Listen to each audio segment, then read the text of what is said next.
Halloween crack, anyone?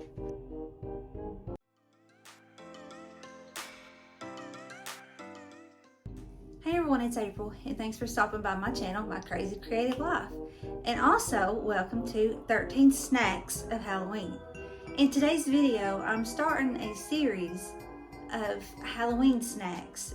If you have followed me from the beginning, then you know when I first started, back around Valentine's Day, I started a series, and I think it was 14 days of Valentine's or something like that. But I had a series on Valentine's Day of snacks, and I also did St. Patrick's Day, and I did Easter, and I think I did 4th of July.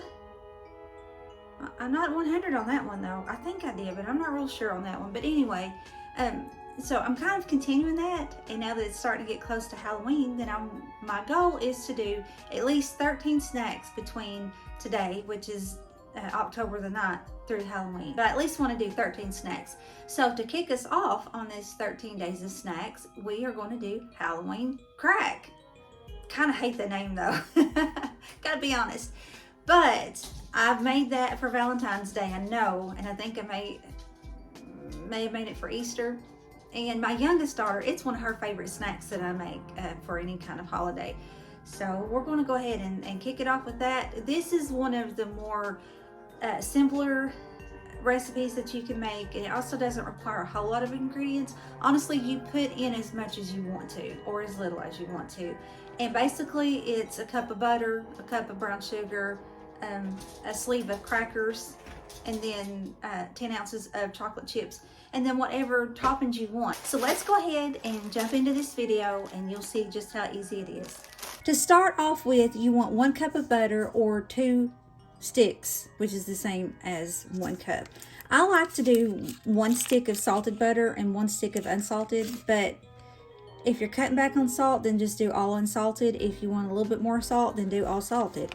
So it's kind of up to you how you want to do that. Alright, so there's 2 sticks of butter and 1 cup of packed brown sugar.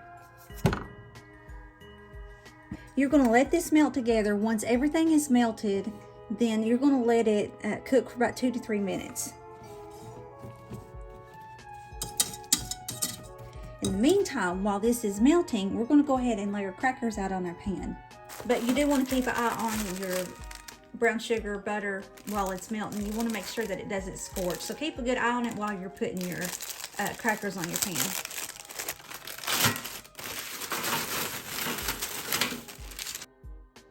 This does get quite messy. And the best you can, you do want to get everything to touch. Don't mind that pan either. I actually grabbed my extra large pan, so in just a standard size pan it will fit. Okay, that's pretty much melted. So I'm going to set my timer. 1, 2, 3. 3 minutes. And I'm not sure if I told you, but you want to preheat your oven to 350 degrees, because once we cook this the 2 to 3 minutes, then we're going to pour this over top of our crackers. Then we're going to pop it in the oven for about 4 to 5 minutes. What this is doing, it's kind of caramelizing that sugar and butter together.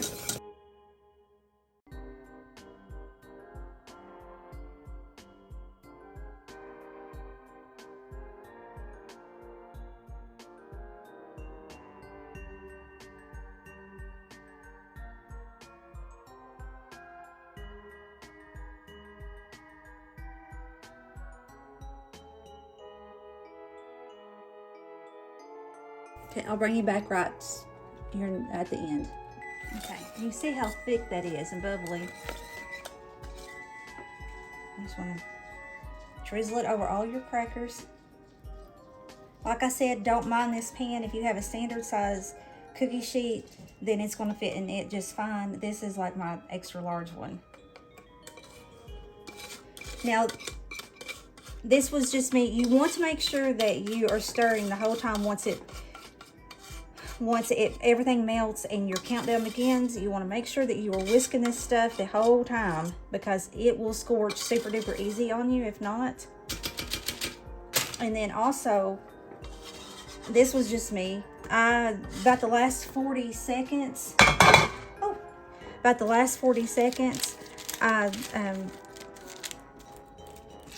I turned my burner off, and I left my pot on, but I left my pot on the heat, but I did turn the burner off the last 40 seconds.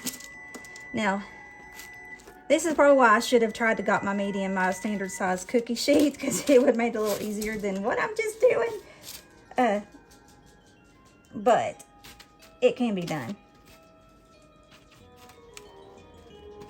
Just this is extremely hot, and this type of heat is a little different than hot water. You get burnt with hot water, yeah, it burns and it can scorch, but I mean it can blister you, but you get some kind of hot candy like this on you, and it is a different type of burn. If you've been there, then you know what I'm talking about. All right, we're gonna pop this in the oven at 350 degrees for about 45 minutes.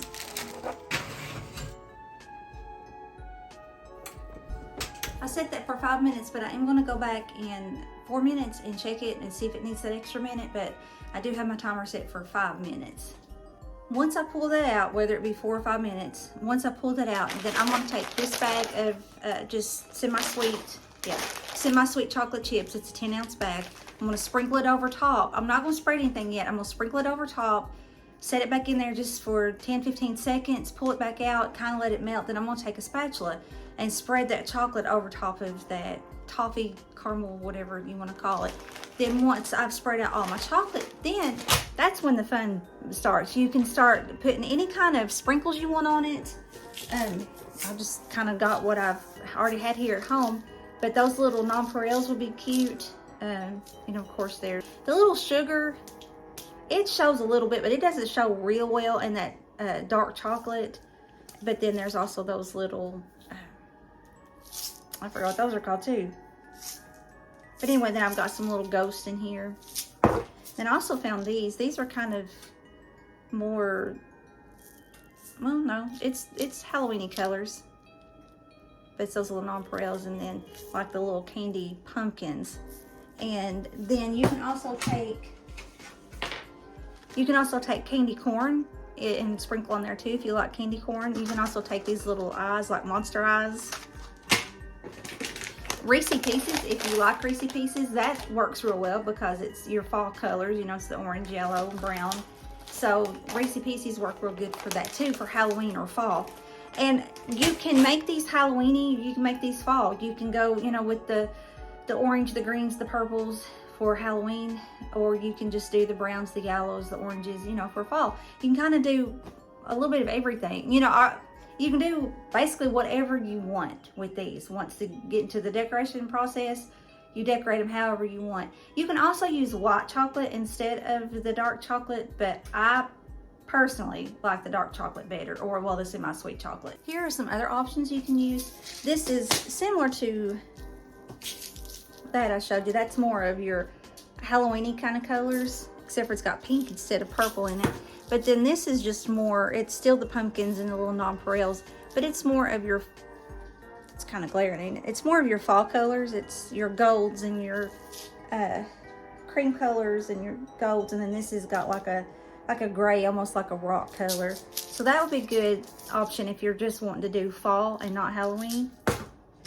And then here is another option of Halloween. I'm not putting these on here, but it's got your little eyeballs, well, your bigger eyeballs, and tombstones, and I think those are bats. Yeah, no, spiders, or some kind of bug.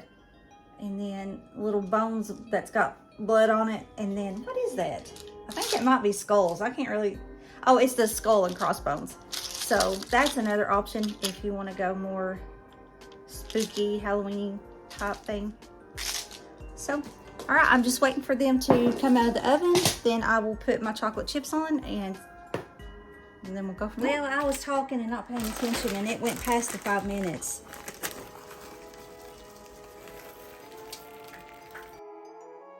Okay, I'm gonna set these back in the oven just probably roughly 15 to 30 seconds, and then I'll pull them right back out.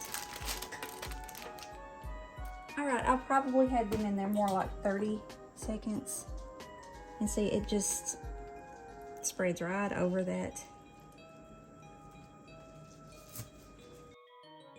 Now, once you decorate, which I'm getting ready to do here in just a second, once you decorate, then you can leave them on the countertop and cool, or you can put them in your refrigerator to cool. It cools faster in there, but honestly, I would probably let them cool on the countertop for at least a good 5-10 minutes before I stuck them in the refrigerator. But once they cool, then you just break them apart like a candy bar. All right, then. And just be creative. And just be careful, or at least know, these little nonpareils, they are kind of crunchy, so.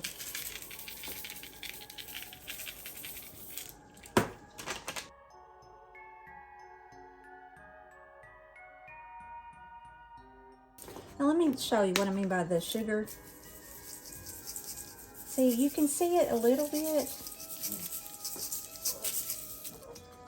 but it usually blends right in with that chocolate, so it makes it a little hard to.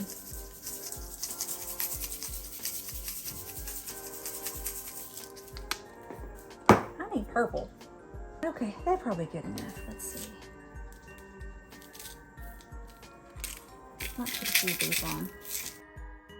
All right, I'm just gonna let them sit on the counter and cool down just a little bit, and then I'm gonna stick them in the fridge and let them completely cool down, let that chocolate just get cold, solidify, you know, kind of harden up, and then I'm gonna break them up and I will put them in an airtight container, and they will not last but probably 2 days in my house. So I know my girls, both my girls, their little friends, they love it this time, when holiday time, whenever I start doing all these little videos and the foods and stuff, because I send all my leftovers to the kids at school, or well, to their little friends at school, so so it won't get wasted. If we don't eat it in the house, then their little friends at school will eat whatever I cook for the next 13 days. So anyway, I will bring you back whenever I break these up and put them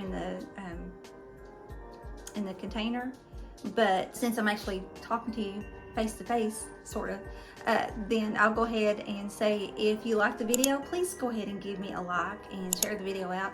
And if you haven't subscribed yet, I really hope you do and become part of this family. I'm getting so close to my goal. I'm wanting to get to at least 500. That's my first goal anyway, to get to 500, and I'm so close to getting there. So hopefully, maybe with the push of this Halloween, all these candies and stuff, everybody will be like, oh, I think that looks interesting, so I'll subscribe to her. So but if this does look interesting and you haven't subscribed yet and you think you might want to see more snack ideas, because I'm planning on doing savory and sweet, not just sweet. But if you want to see more snack ideas, then go ahead and hit that subscribe button. And that is it, other than I will bring you back at the very end and show you what they look like when they're cooled down and I store them. But other than that, I hope you have a blessed rest of your day, and I will talk to you in the next one. Bye.